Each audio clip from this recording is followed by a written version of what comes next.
জীবনে অর্থ বা টাকা বা সম্পত্তি সবকিছু অবশ্যই দরকার আছে, এটা আমি মানি। কিন্তু এমন কিছু জিনিস আছে যেগুলা টাকা পয়সা জমিদারি বংশীয় নবাবগিরি দিয়ে হয় না। যেমন কি দেখতে চান?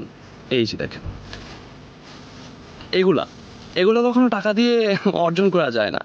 এগুলা যদি আপনি সত্যি দেখতে চান, ফিল করতে চান, তাহলে আপনাকে অবশ্যই এখানে আসতে হবে। আসলে আপনি বুঝতে পারবেন যে আল্লাহ তাআলার সৃষ্টি বা প্রকৃতির সৌন্দর্য কতটুকু, সেটা আপনি এখানে আসলে বুঝতে পারবেন।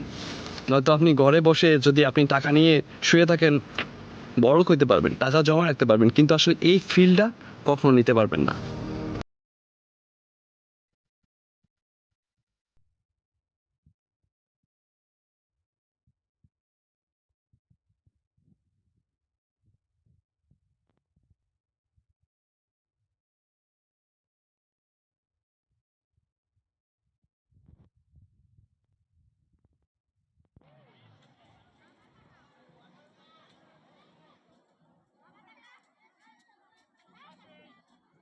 আমরা ভিডিও করতেছি, এরা টাকা টাকা দেখতেছি।